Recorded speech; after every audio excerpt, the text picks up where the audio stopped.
Welcome to Roundtable Mindset, the podcast where we seek to understand and share different perspectives in order to grow and challenge our own. And we encourage you, our guest, to do the same. Each week we will pick a topic to discuss, sharing our own unique thoughts and insights. There will be times when we won't agree, and let's be real, that's probably going to be most of the time, and that's okay. We feel it's important to understand that we can live in this polarized world and still respect one another and even be friends.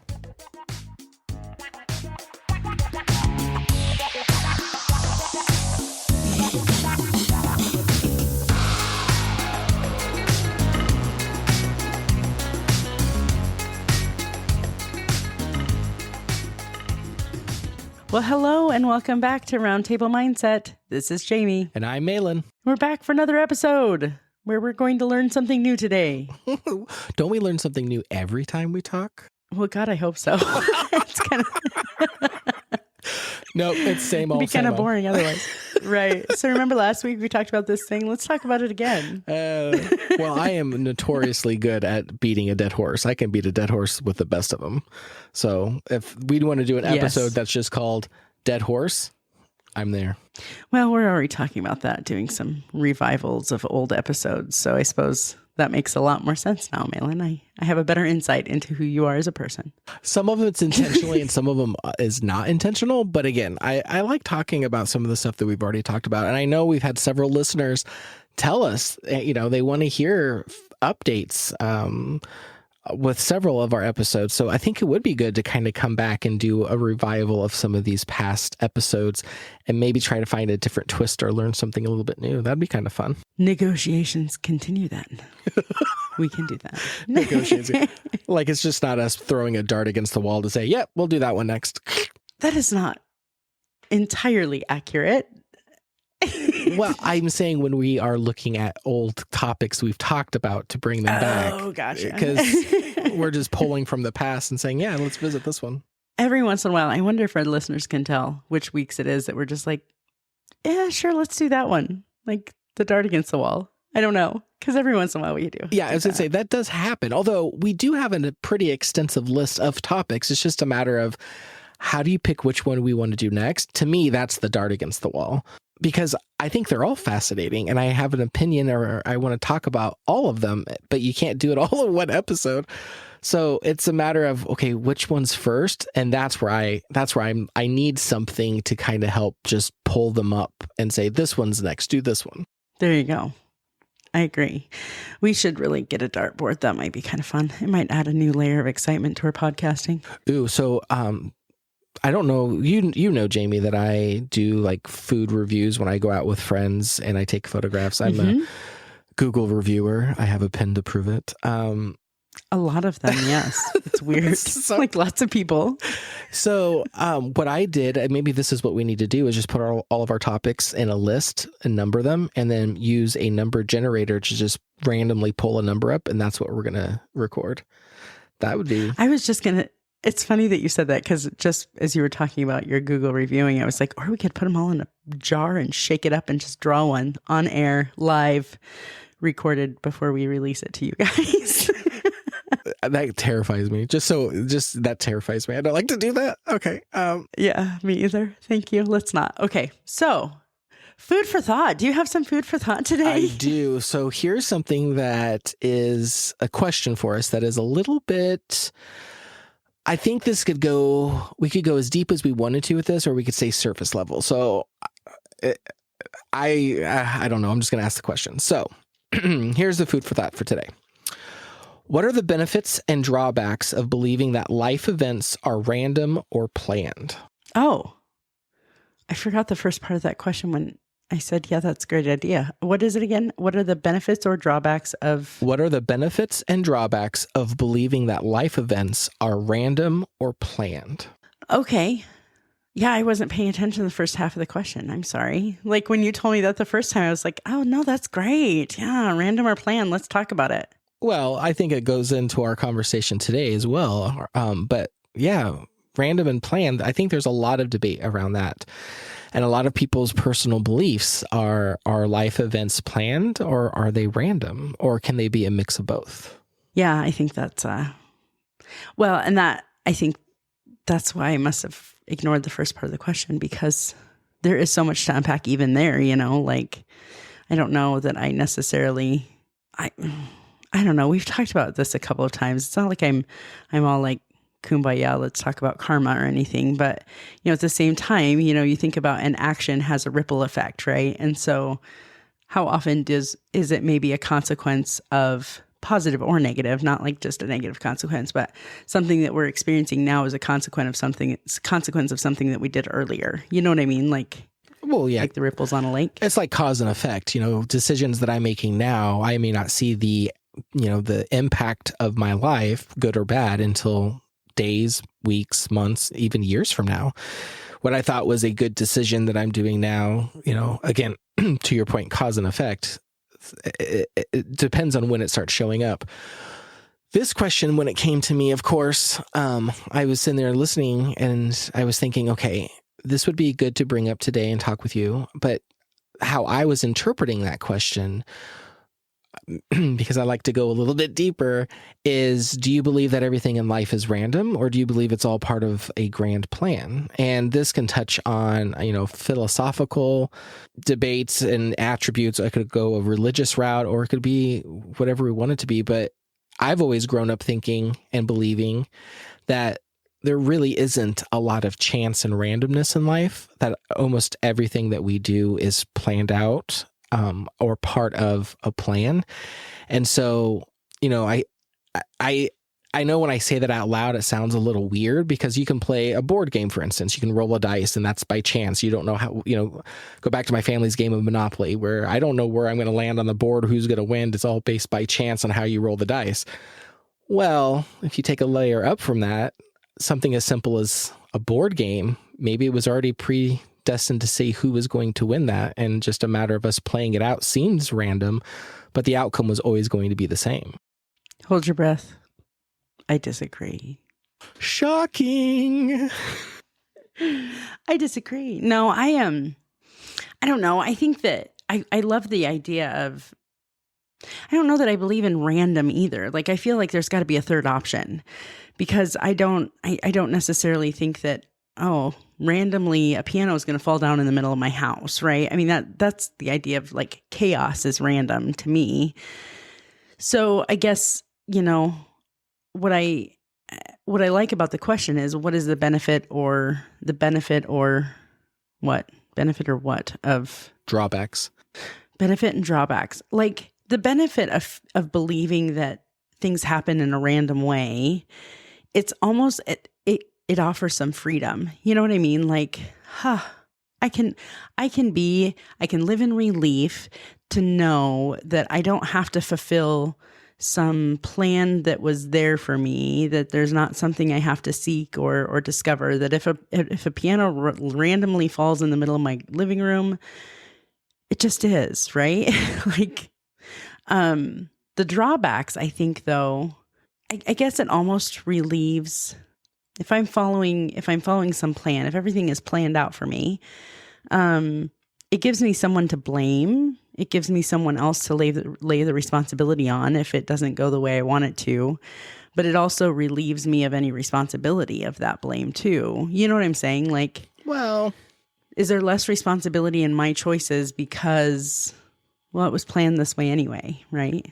Well, so I think what you're alluding to is, if there's a plan, that means there's forcible action that I cannot, there's nothing that I can do that can change the outcome at all, right? Is that what I'm hearing you say? So like, if everything's planned, the outcome is set in stone, there's nothing you can do. So therefore, if you make a bad decision in life, it's really not your decision that you made, because it was predestined for you to do that. Oh, it's not my fault, because I was predestined to lose the bet or whatever. Well, right? and I think there's something that's to be said, that just because, and again, this, I can't help but this starts going into some religious aspects. So I don't, hold on. But I think there's a difference between, for me at least, when I look at the world as, okay, things are planned, things are set in motion. There's part of everything that we're part of, all the decisions that I make, all the outcomes that happen in my life, good, bad, they're all for the greater good. They're all for my benefit in some way, which sounds really hard to say because there are some things that have happened in my life that I wish this would never have happened. It had a negative impact. And I've had compared to some people, I've had a pretty easy life, right? I've never really experienced a lot of the hardships that a lot of people do. But even if I did, I believe that all of those are there for my benefit in some way. I'll even go as far as saying the death of my mother and my sister in some way was a benefit to either them or in some way a benefit to me because it was planned to happen that way. Where I disagree with you is I don't think it would be ever something that I could do to say I'm going to blame a higher power, somebody else, or not take responsibility for actions in my life just because I have this belief that it's all planned out, it's all mapped, doesn't mean that the decisions that I make in my life doesn't ultimately make that plan come to fruition just because it's known, but the actions and the choices that I make also help drive me to that conclusion. So in some way, you can't really take responsibility off of yourself for the decisions and choices we make, good or bad, just because we're like, well, it was predestined anyway, so I really had no choice. Yeah, that's, I think it's funny that you went religion because even that's where my brain went like, oh, well, if I rewind back in time, there was a time that I believed, oh, everything happens for a reason and it's all part of God's plan. And, I do think that in some way that too can be freeing, right? To know that I don't have to worry about every tiny little detail because someone else has it. You know what I'm saying?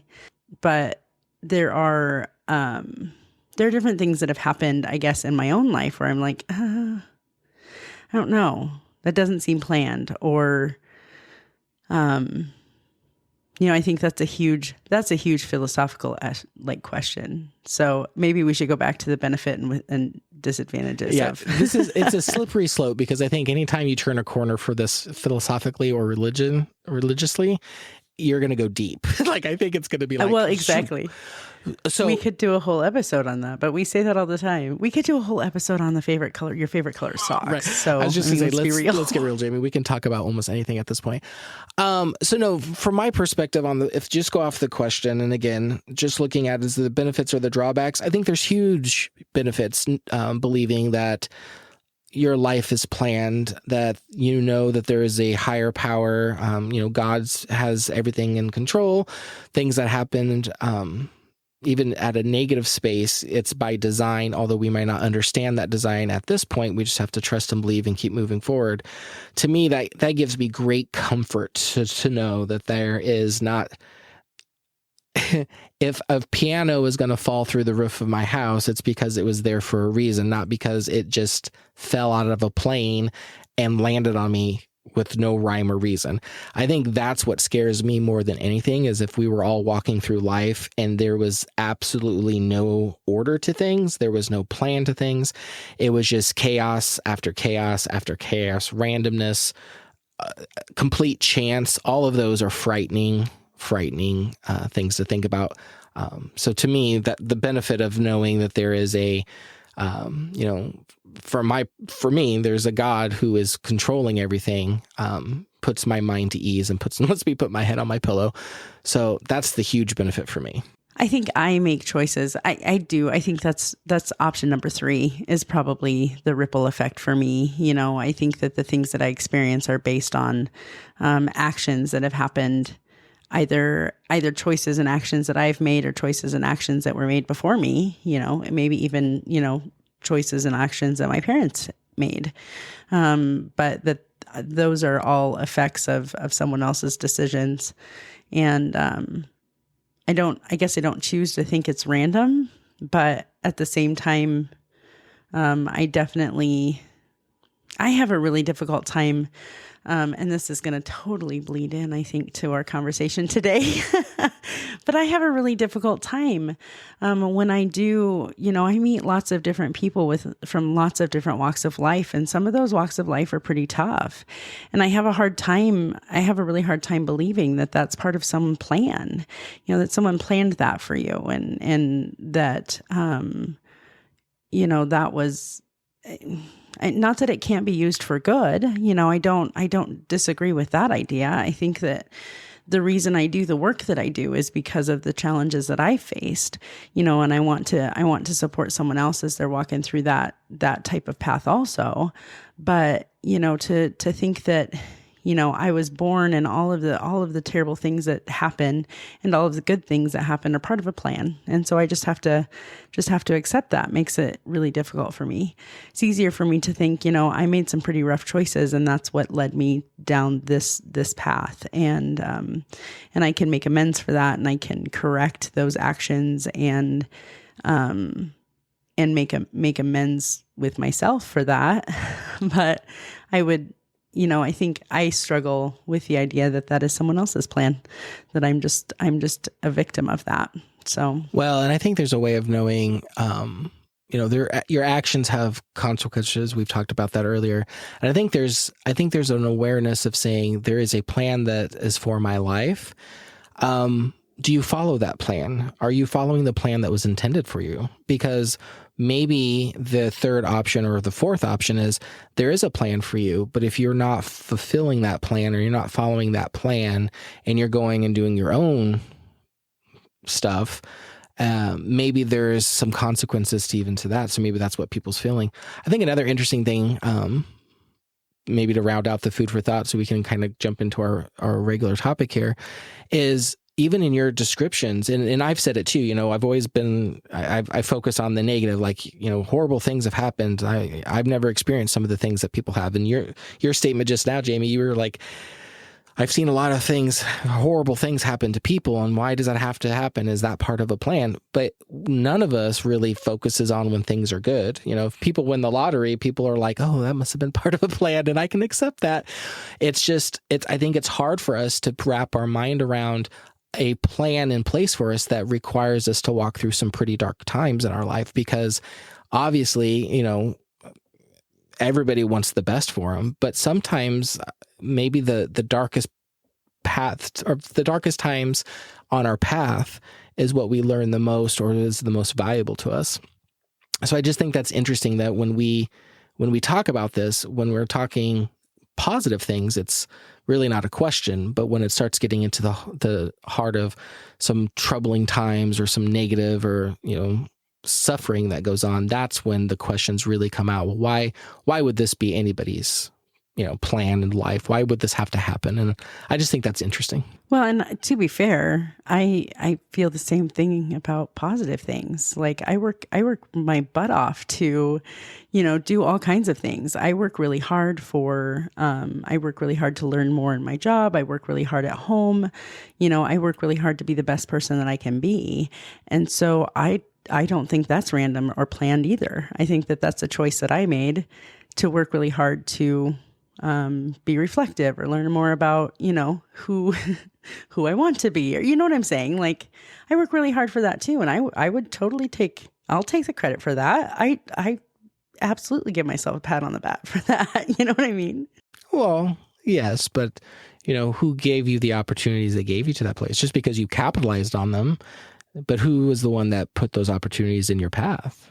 I don't know if you can say every opportunity positive. Let's just focus on positive. I don't know if you can say every positive opportunity that came to you was the result of your actions providing that opportunity for you. But I see your point, and I've had a front row seat to your life, and I think you've capitalized on a lot of great opportunities that have come your way. But can you say your actions are what's caused those opportunities to be there? I don't know. No, not necessarily just my actions, though. And that's kind of what I was talking about. It isn't necessarily that I tossed that pebble in the lake to make all the ripples. It could have been someone else next to me tossing those pebbles in the lake too. But, yeah, I don't know. I don't think things are random, but I also don't think they're predestined. So yeah, no, it's very, we'll probably transition at this point. Cause I think we could keep going on. Food for thought. Exactly. It's good. So Jamie, what is our topic for today? I know you said this food for thought kind of bled into that a little bit. So tell us more. I feel like it is going to bleed into that. So this week I wanted to talk a little bit about Well, I don't know if I want to do. I feel like you and I kind of decided this would be a good thing to talk about. Jamie reluctantly, after arm wrestling and suffering, decided this was a good topic for her to talk about. Mahlon suggested that maybe I should think this is a good topic to talk about. No, I've mentioned a couple of times on our episodes. I can't even remember which ones, but we talked a while back, like our Faith and Flesh episode, where we really had we're getting ready to talk about something completely different. It kind of morphed into, where you're at and where you see yourself spiritually and in relation to religion and social justice and things like that. And I've mentioned a couple of times that I'm like in a process of deconstructing, or, I don't even remember how I've put it, but I kind of thought it would be good to talk a little bit about that and what that is. For anybody who doesn't even know what deconstruction is, but also for you, my friend, who has been dying to have this conversation with me. Yes. So this has been something that I've been wanting to do for a while. So a little bit of, self... I don't know if I would have, I'm not going to say that. Yes, this is something that I've wanted to come and talk with you about, because I've heard you make that statement a couple times while we're, here on the podcast and also in our personal lives when we're just having conversations. And for whatever reason, we've never really had that in-depth conversation. And I think it would be really great to understand what that means, because I hear you say you're deconstructing your faith. I know you personally. I've known you for a very long time. I've seen your walk through, your religious walk, and I can start speculating all I want, and I can come to conclusions, and I can assume many, many things from just the statement that you make about deconstructing your faith. But before I let all of that just run wildly in my mind, I'm like, let's talk through it. Like, tell me, what is it mean to you when you say you're deconstructing your faith? I want to know all about it, because yes, I will have some questions for you, but more than anything, I just want to understand what you're going through right now. Well, we've said it on this podcast many of times, and I think any good learning opportunity starts with a good Google search, right? So I did a good Google search, and here's why I did a Google search, because randomly, I came across this term, deconstructing faith, kind of randomly. And it literally, like, I think I was watching the TikToks or something. Everybody take a drink. How many times Jamie says randomly from this point off to hit her point home? Oh, wait. How many times have I said it? Have I said randomly a lot? I'm sorry. I'm like, what? No, just go. Anyway, I came across somebody who was talking about deconstruction. I was like, wow, I really like that. It made sense to me. Because I really couldn't really put words to. It's like when you finally find the language for the thing that you're experiencing, right? You finally find the word that can kind of not just define what it is that you've been feeling, but also then give you some direction for what it is that you are experiencing. And that's kind of what it was for me personally. So I wanted to do a Google search because I wanted to see, like, okay, if we had some scholarly people to describe what deconstruction is, what would it be? And it was interesting, the things that I found. So I had to go back to the Wikipedia, right? And Wikipedia has a couple of different people who have chimed in on what deconstruction is. One of them said the process of systematically dissecting and often rejecting the beliefs that you grew up with. And another one said a process of re-examining the faith that you grew up with, like re-examining what you've been taught, what you've been raised in, and things like that. So that was the definition that I found. Lots and lots of articles about how it's a symptom of society today, and all kinds of negative things about deconstruction. But those are probably the most just clear definition ideas for what deconstruction is. So I feel like I kind of have to take it back, even as a kid, right? My mom was raised Catholic, but she didn't raise us Catholic. My dad, I have no idea if he was raised with religion, but when I was young, we were kind of given freedom to believe, not believe, to go to church, not go to church. You and I used to go with you every now and then to youth group and stuff like that. Well, and I was able to drag you in there. Yes, that's right. No, just kidding. For the fun ones, yeah. I was totally there for like the taco night at the church for back to school or whatever. But yeah, I mean, that was kind of the extent. I went to a conservative Christian school for a few years, and that was interesting. Learned a lot there. Also learned a lot there. Like positive and negative. It was a good experience and not a great experience. But so I kind of was raised with this idea that, you know, I was going to find my own path and that it was okay for me to explore the idea of faith and religion and make those decisions for myself. And my parents encouraged that for the most part. You know, they took me to events if I asked to go to events, and they, you know, they just didn't always partake. So, but they did come and support me in those things sometimes too. So it was high school. High school is really when things shifted. And I started attending an evangelical church, and I got saved, and then I got saved again, and then I got saved again and again and again. Like every week I was getting saved because I was just not sure it stuck. So that was kind of all through high school is, you know, those are super formative years where we're trying to figure out who we are, right? And during that time is when this idea of pretty strict evangelical life philosophies were being put in place for me by choice. I mean, it's not like I was being forced to go there or anything. And I was supported by my family, and I had friends there, and I was supported there. It was a very encouraging and loving environment, and that's what kept me there, I think. Fast forward to the end of high school, and I choose to go to Bible college. I decided to go away 9 hours to a big city and go to Bible college and major in pastoral studies and minor in evangelism and pastoral counseling.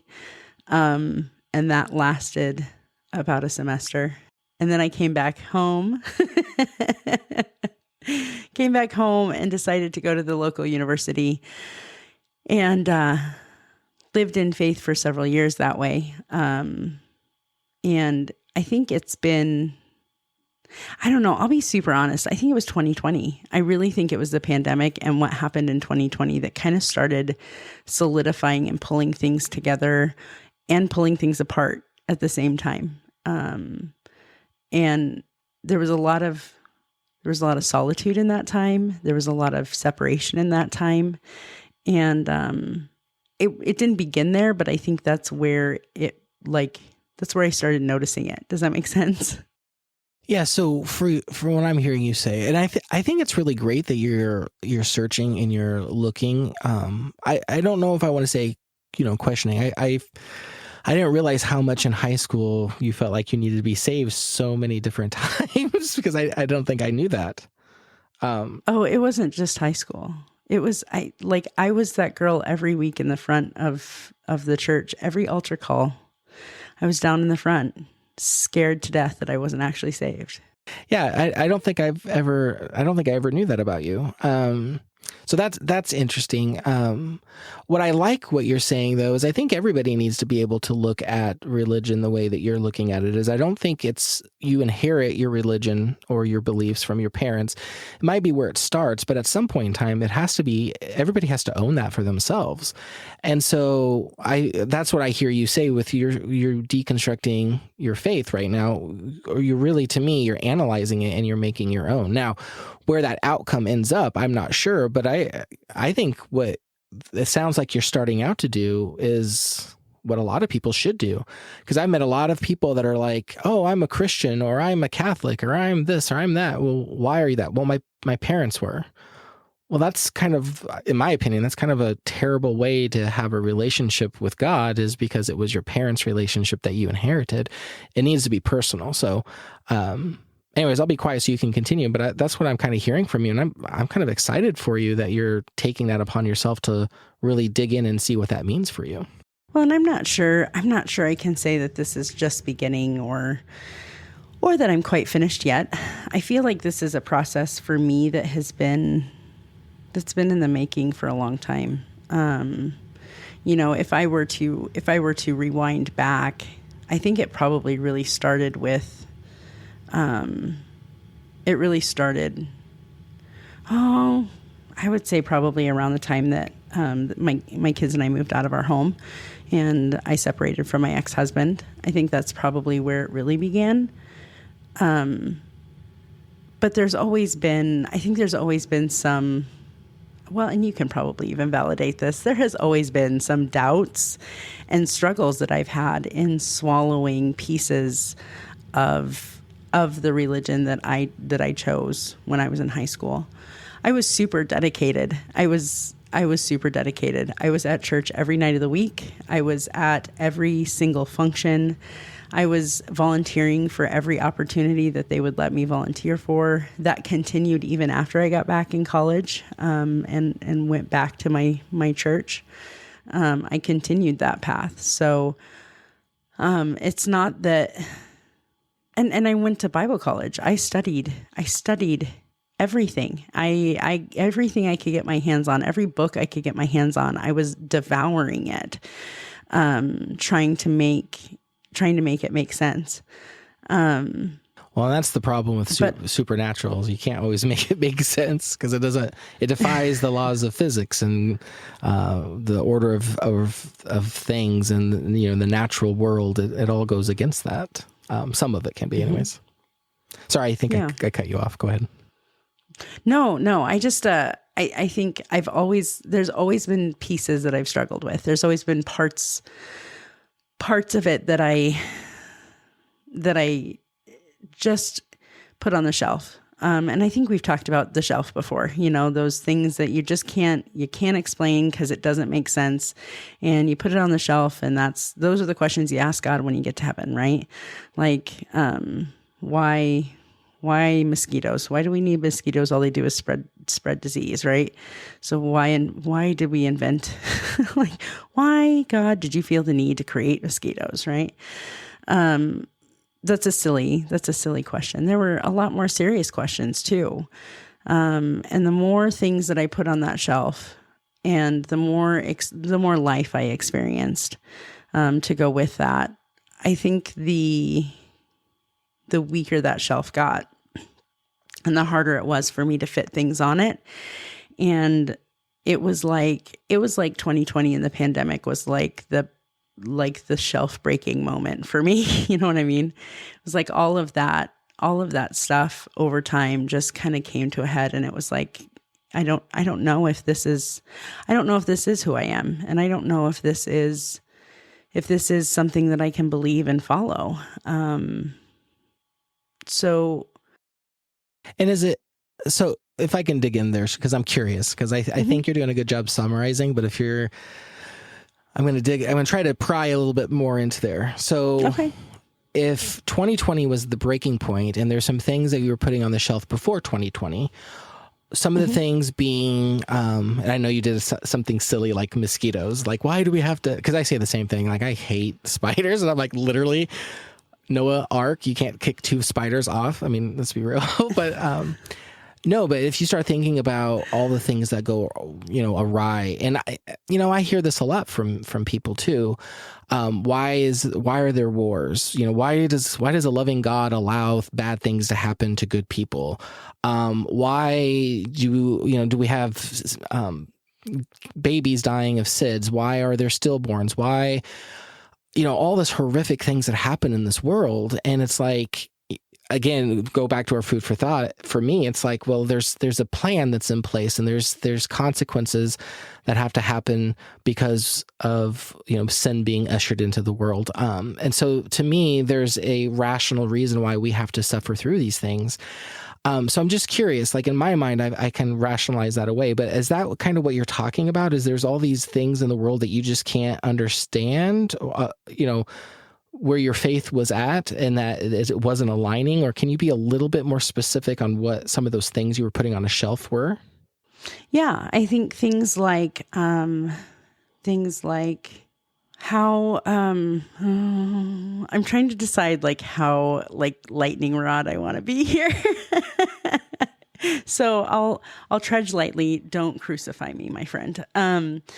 Things like how how is it that the church that I go to and the people that I worship with all claim God to be pro-choice, and yet he, according to the Bible, wiped out the entire globe in a flood, right? Why are people who are dedicated to what would Jesus do was huge when we were in high school. You remember that? WWJD? Oh yeah. So how am I seeing some people around me who are saying, what would Jesus do? And how can I live more like Jesus, who then turns around and is super judgmental and disparaging to people that they don't agree with? How do I reconcile things that are mystical? I mean, really can, I think, be defined as mystical in the Bible. How can that be real in a world of natural laws and absolutes, right? So these are some of the things, and I see it all over your face that you're like, I have answers, but that's not, I think the truth of the matter is that you have answers, which is why you are where you are. I don't have answers, which is why I am where I am. And I think that's what made the difference for me, is that there are things that I just couldn't accept. There are things that I could not, my faith shelf was not strong enough to withhold anymore, to just have faith, faith is being sure of what we hope for and certain of what we do not see. Right. And, there wasn't any more certainty. There wasn't any more, belief to be had. I couldn't carry anymore in my little hope bag. So, well, and what's interesting was what you were saying there, and I have answers all over my face, so you could see, is a lot of what I was hearing you say was the people that you were expecting that have the same faith as you were not acting in the way that you would think them. And I've struggled that with myself. For those of you that don't know, when I was a kid, the pastor that was in our local church, did some horrific things and eventually was removed. He moved away. It pretty much, and I'm speaking very generally on purpose here, because I don't know if it really, airing all that dirty laundry really benefits the story, but just know that he was in a place of, religious leader for many, many years in the community. And, for me personally, and when everything that he was doing came out, it completely decimated the church. A lot of people that went to that church, their lives were broken because of that. And I remember sitting there thinking to myself, okay, I can sit here and kind of throw everything that this person has ever told me out the window because he was doing these actions, or I can separate what he was doing as a man from what he was saying as a religious leader and following the Bible. Because I think that's the internal struggle of anybody that is a Christian that's walking this life, is that you have your personal desires that you want to fulfill and you want to, you want to act on. And then you have your spiritual side, which is supposed to be following, Christ's example. And so in every person that's a Christian, I think you have that conflict in between. So I think it's very easy to sit there and go, wait a minute, you are religious people, but you're not acting like religious people. So therefore, is everything that you're saying not accurate. And so for me, when that moment in my life came, I made a decision to say, you know what, I have to understand that people are people and we're all broken and we're not perfect. And so we're all doing the best we can trying to walk that life. And so I kind of separated the two from him and said, yes, as a man, he was doing a lot of horrible things, but as a religious leader, he said a lot of really great things and things that you'd go and look up in, the Bible. And for me, I prayed about, you could start seeing some of those things that were mentioned in the Bible resonating in historical documents outside of the Bible. So, you could do some of those things. I start piecing those together. And that's how I could separate it. And I'm like, I myself do some things that are not Christian-like all of the time. I say some things that are not Christian-like all of the time. Does that make me less of a Christian? No, I think that makes me a person that's struggling because I have those two parts in me that are constantly fighting with one another. And so when I heard you talking about that, Jamie, I just wanted to, if this helps at all, I'm not trying to, say, hey, you got to stop doing what you're doing to do this. But in my mind, that's how I started separating it, because I have an atheist friend who said very similar things to me. Why would I want to go to church with a bunch of people that I hang out and party with, bars on the weekend, and then I see them in church with their best Sunday clothes on and they're, portraying that they're this perfect person? And I responded to them the same way. I don't want to be that person. I don't want to be someone who acts one way on Sunday, then, Monday through Saturday act completely different. I want to be authentic, and who you see, Sunday through Saturday is who I am in church or out of church. But I think there is a note for me to say we're broken and we struggle. And I don't want to say just because they are not following a certain path, therefore it must not be true. Not that's what you were saying, but that's how I was kind of relating the two together, if that helps in any way. Well, and it didn't stop with that, but that was definitely the first thing for me. And it wasn't even people directly around me that I was seeing that with. It wasn't, there's still some incredible people that I went to church with that taught me and led different ministries I was part of, that I have a great deal of respect for, because I do still feel that when I see them live their faith, they live authentically, and they're flawed because we are people, and whether you believe in God or not, we are people and we are flawed and we make mistakes. But that genuine heart to live to a different ideal, to live to a different standard, and to rise above is kind of it. I have a lot of respect for that, and a lot of respect for the people that I know and love from that time in my life. But that was just kind of like the tip of the iceberg. You know what I mean? It was just kind of the beginning. And, from there, I kind of had that moment where I had to be like, okay, I have to separate the people, the flawed people who are following a religion or a faith, and I have to separate that from the actual religion and faith. When I got through that piece of it, and when I started looking at the things that I was taught, and the way that the faith was practiced, that's when I really started. It was like another phase of the process for me. First I'm distracted and frustrated by things people are doing, and then I start getting frustrated and concerned by the things that I'm being taught, and trying to measure that against what I'm understanding and what I'm learning.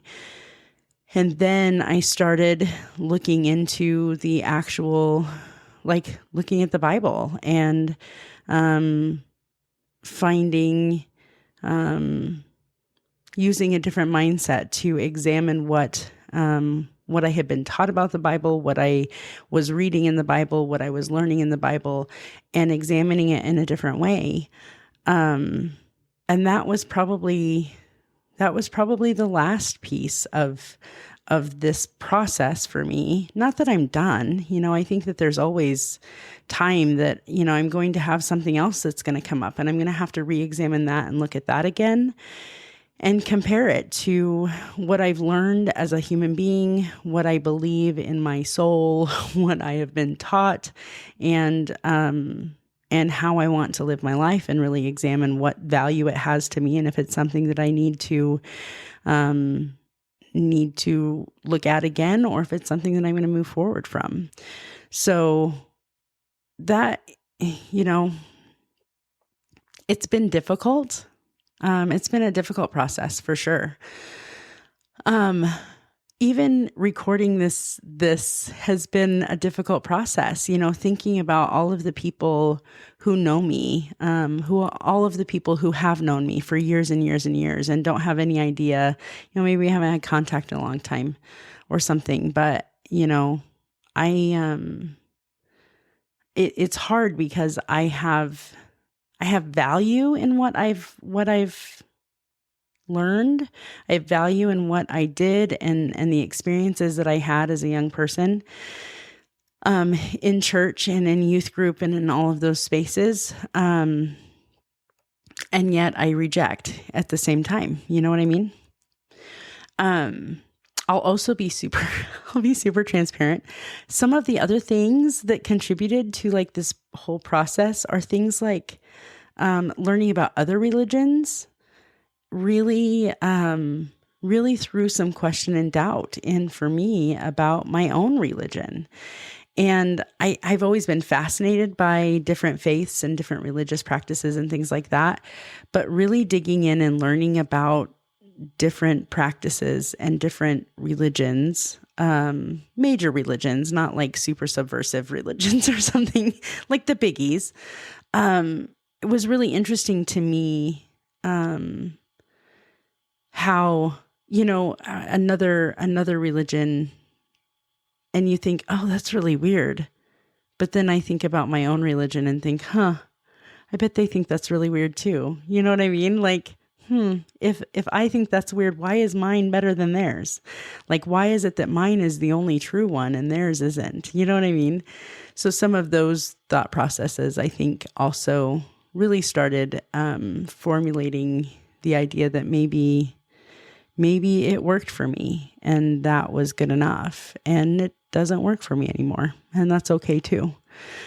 So, yeah. So do you think that religion is something that is people can have and not have? Do you think it's important to have that in one's life after everything that you've gone through and you're kind of self-examining?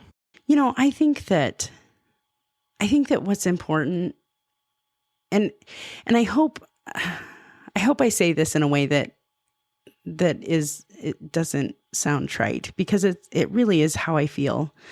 I think that what's important is that each of us have what we need to be okay.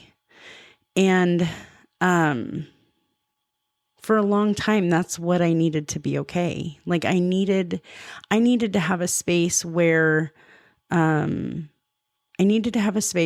felt like I was loved beyond measure, a space where I didn't have to be in charge or in control. I needed a space where I was given purpose and mission. I needed that at that time. And so I think religion is important, and I think it's really important for some people, and I think it's really unnecessary for some people. I think we need to find what works for us to be okay. And that's, for me, that's not what it is. Does that mean that I want to rob someone else of that? No. And quite frankly, that's why sometimes when we get to this space, you and I in our podcast, why I tend to pull back a little bit is because I know what works for me. And I don't want to rob someone else of being able to come to that, because this process that has lasted, I don't know, probably 25 or 30 years of my life has been so valuable to me. and has caused me to be a lifelong learner and a lifelong seeker, quite frankly, that I wouldn't want to take that from someone else by shutting it down. So a lot of times I don't insert myself in those conversations or those places because I feel like it's such an important process to be able to find that, what you need to be okay. Does that make sense? It does. I also think, though, sometime, because I think even your example that you've given, there's been influences on you that have come from other people that have helped you along the way to get to where you're at now. I can say the same thing for me in my walk through life. And so I think when you have those opportunities to share your thoughts and opinions, for what it's worth, I would just encourage you to do that, because you never know what you say or your personal experience or your examples that you bring, just how it might impact or relate to somebody else who's listening. So that would just be my only advice to you on that. I do have a question that came to mind. So for me, my life here on earth is temporary. All of our lives on earth are temporary, but I know that yes, I'm almost like, this is just a pass through to get to my eternity.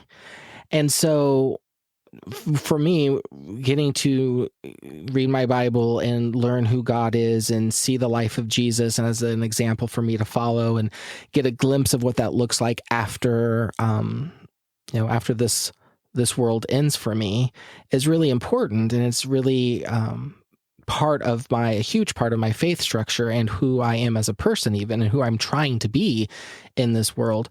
So I'm just curious, Jamie, for you, how does that landscape look for you? Has that changed? Are you a better person because of this? Are you a less better person?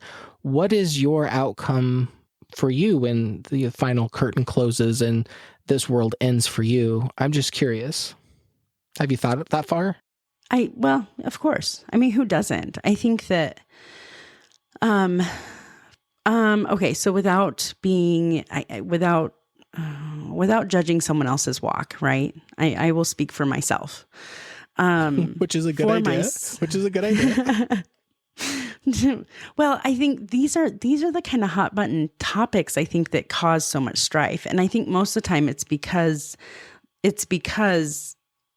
there can be some assumed judgment in that what you believe is not what I believe, and this is why you're wrong, rather than this is why I believe what I believe, and this is what it's been like for me, right? So I just want to make sure and be clear that this is my own experience, is that so much of what I was doing, so much of what I was following and the rules that I was obeying and the ultra strict black and white belief system was all about making sure I was good enough to get into heaven. And this underlying fear, that's what drove me down to the altar week after week was, oh God, am I going to go to heaven, or did I not mean it? Did I not really mean it last time, right? I remember being at camp one year in my super fundamentalist evangelical church as a kid in the 90s. there was a certain formula to camp, right? Like night 1 was all about getting saved. Night 2 was all about, okay, let's make sure we get the rest of the kids that didn't get saved in night 1. Night 3 was about getting baptized in the Holy Spirit.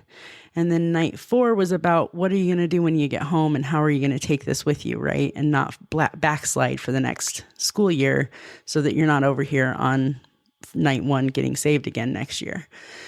So, so that was, it was an ingrown fear of, am I good enough? And everything that I did, every piece of my walk in my religion was about being better today than I was yesterday. But it was like, the best way I can describe it is this difference between like moving forward to avoid consequence or moving forward to reach for what I'm looking for. Does that make sense? Kind of. So, okay, so I obey the speed limit, not because I want to make sure myself and everyone in my car and everyone on the road with me is safe, but I follow the speed limit because I don't want to get pulled over. There's two different drivers there. There's two different motivations there. And most of my walk in my religion was really about avoiding a consequence of not going to heaven and going to hell. And so for me, it was just, honestly, Mahlon, it was just a few months ago. There was this moment where I was kind of reflecting on, what was next. And I realized I always have had this drive to constantly be reflective and constantly be moving forward and doing something to better myself so that I was bettering things for people around me. And so that I could just, back then I called it, I'm having a hard time deciding what to call it now because it seems so like selfish. Like it's so narcissistic to be like, I just want to be the best version of me, right? I don't know what that is, but it used to be the most like Jesus that I could be, right? And in some ways it kind of still is, but that's not what I call it. It's this drive to do something good for myself so that I can do something good for others. The mission is different. The mission is forward focused, whereas before it was like I was avoiding that consequence. And it was interesting as I was sitting and thinking about like just some areas of my life where I'm struggling or where I really want to focus some energy and effort in self-improvement. It was like this feeling of, it was almost like a feeling of relief because it was like I was excited to go and find some new tools or do something different. And it wasn't like this whole like, here I am failing again and I'm a horrible human being and I still suck because, and I'm probably never going to be good enough to go to heaven anyway. It was a whole different feeling in that it was relief and it was freedom and like a weight was lifted off my shoulders that night. It was really an interesting experience for me. So I guess as far as eternally, to go back to your question, like, you're working for eternity. I don't know what's after. I don't know what comes next. There's what I know and I don't know, and I don't know that. I don't know what. Do I just die and that's it? Maybe. So I guess my focus is more now. You know what I mean? It's more like present and mindful about what I'm doing today and how I'm improving my community and the people around me and how am I investing in that today rather than putting treasure in heaven. You know what I mean? Oh, I do. And there's so much that I would love to unpack from your statements because it's very interesting. I myself have had growing up and through the years have asked myself some of those same questions that you are asking yourself. And I think a lot of people do. And I think it's really hard to just sit here and be like, okay, I need to be good so I can get to heaven. I think that's where everybody's understanding probably starts from, right? Because this whole world is designed for my actions lead me to certain places. What I came to learn is that it doesn't matter what I do. Quite frankly, I cannot ever be good enough to get into heaven on my own, and I cannot be bad enough to not be. I was going to say I can't be bad enough to go to hell, but we're all destined for hell, in my opinion, unless we are born again. So what I was trying to get to is I was beating myself up as a kid as well. I was also saying, I need to make sure I'm doing the best things. And when I fell short, I'm like, oh, here I go again. I'm sure I've lost my salvation because I'm just too bad to get into heaven. And then through reading the Bible and understanding what that relationship is, I started understanding it's nothing that I ever do. It's always been a free gift, and it's just me accepting it. And it's kind of freeing, that same thing that you experienced. For me, it was that freedom to go, okay, I am not ever going to be perfect, but I can try to be as perfect as I can be because I want to walk the same life that Christ did. but I can have certainty that my salvation is saved, is there, not because I earned it in any way, it's because I accepted it. And once I got to that point, for me, a lot of those other voices in my head started quieting down. I mean, don't get me wrong, I'm in my 40s and there's still times I'm like, ugh, why do I keep going down the same path? Why do I keep doing this over and over again? And it is tough, and it's a hard balance. And what I do like so much about what you're saying, first of all, is I really get a sense that you're genuine about this and that you're really questioning and you're really searching. And I think to me that's valuable. I think anybody that's not quite sure, they should be questioning. They should be asking questions. They should be examining things. I love that you've spent some time in the Bible. I love that you've been examining some other aspects of religion. You're questioning yourself and wanting to be a better version of yourself. I think that should be everybody's aspirations, right? Like we've said this on this podcast. I want to be better tomorrow than I was today. And I think that holds true even in this conversation. And I can hear that that's coming from you, that desire. I just think for me, without that relationship, without, being a Christian, without knowing what comes after this world, the question that lingers in my mind is why do all that stuff here? Because it doesn't matter. And yes, we can talk about it's for the greater good. It's for society. We're helping move everybody forward. But at the end of the day, the question that keeps coming back to me is moving forward to what? I mean, there's nothing on this planet that's ever going to last forever. I mean, the sun that we've, if you believe science, we've been around for how many millions, billions of years, at some point in time is going to extinguish. And so all of this was a cruel joke, and it really has no point. And that's something that I just can't come to terms that all of this is for nothing and means nothing. And so that's why for me, religion is so important, because it gives me meaning to the questions in life that I can't answer. I don't know why bad things happen to good people, other than I know it's coming because the Bible says it does.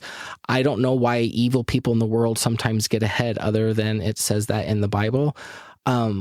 But what I do know is that at the end of my life, there's judgment that's coming, and I want to be able to hold my head up high and say, I believed in Jesus, which is all that really matters. And the rest of the things, I deserve punishment. I deserve death. I deserve to go to hell. But that payment was all done by Jesus for me and my religious belief. And so that is what makes all this life worth living, is getting to that point to say, this is why I was here. I was able to help people. I was able to show people what I believe to be the truth. I was guiding people. I was trying to be the best version of myself. But it all makes sense because it goes beyond my life and goes into eternity. Whereas what I'm kind of hearing you saying about is there's this uncertainty of, well, maybe it's just curtains closed. And that's something that I cannot come to terms with in my own mind or belief, that there's nothing beyond this, or it's just kind of been like a cruel joke, if that makes sense. Well, and the uncertainty, I want to be clear, the uncertainty isn't scary to me. And that's, I think that's the thing that I've come away from this process with the most. And I don't even know, I guess I don't know that I'm still seeking. I think that I have deconstructed.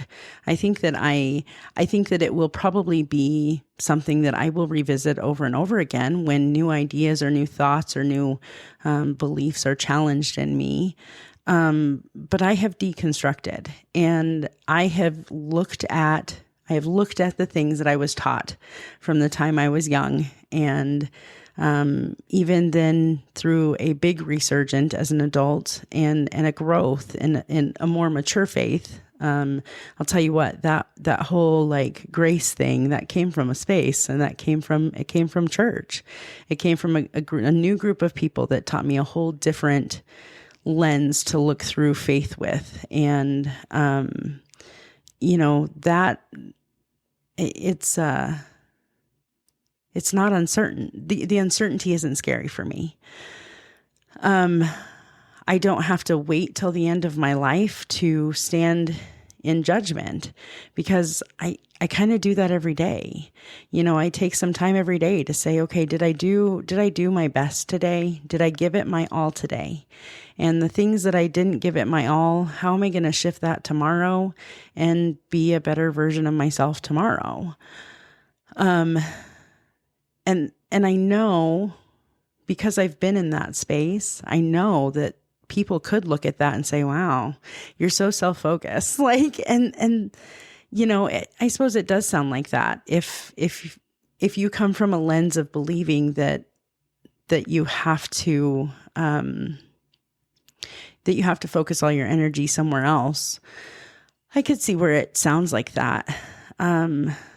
But trust me, no one benefits from me being a better version of me than my kids. No one benefits from me being a better version of me than my partner. No one benefits from me being a better version of me than the people that I work with and my coworkers. All of the people that I get to interact with and touch on a daily basis are the people that benefit from me being a better version of myself. And I don't do it for me. I do it for them, and I do it for the people that I hope I can make a difference for. And so I think that's, I don't know. It's an interesting space to be in. And I hope, I hope that gives you, my friend, a better understanding of where I'm at. I'm sure I did not answer all the questions, and you and I could probably have an after call, to debate the things that I've said and the things that you're thinking. But, it's, yeah. At the end of the day, I mean, there is a lot of things that I would like to circle back around, and, kind of where I'm at now is I always would love to talk more about that. Right. So like having a conversation with you afterwards, but at the same time, I also have to recognize that you can't force someone to believe what you want them to believe. And so the fact of the matter is that you're honest enough to talk about where you're at and where you've come from and potentially where you're going.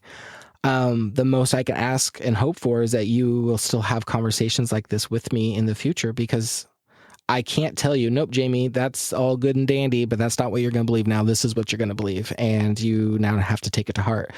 And that's something that I've had to learn in myself too, is that, I do want everybody to be a Christian. I do want everybody to believe what I believe. And I do want everybody to go to heaven. That's the truth.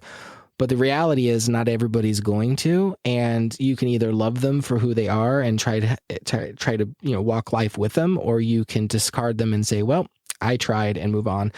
And I've spent a lot of my younger years doing that, being like, well, discard you, I've tried. And so I want to spend the rest of my life I have on this earth having these types of conversations with people that have a different faith structure, not because I want to convert them, although I would be ecstatic if tomorrow you're like, just kidding, I'm a Christian and I love God and everything, that we've talked about.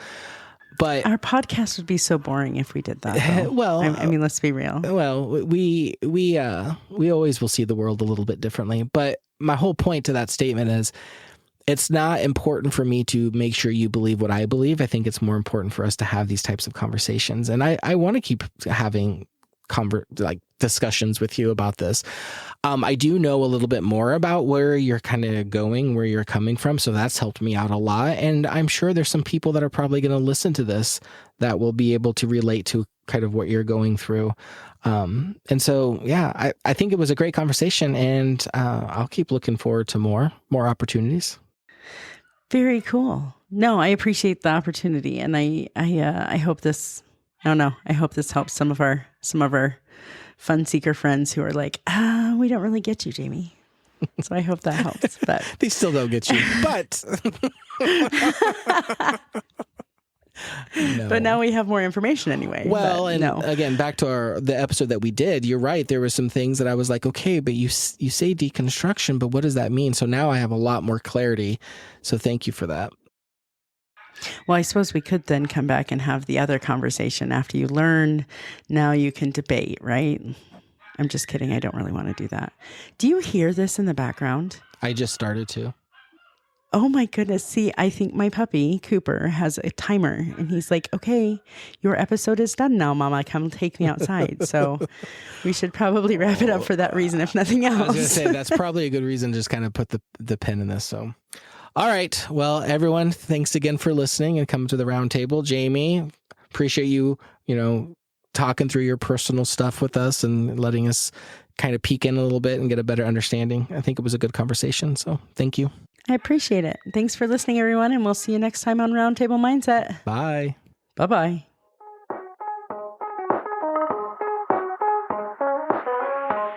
This podcast was recorded and edited by Jamie Mahlon. Music by Famous Cats.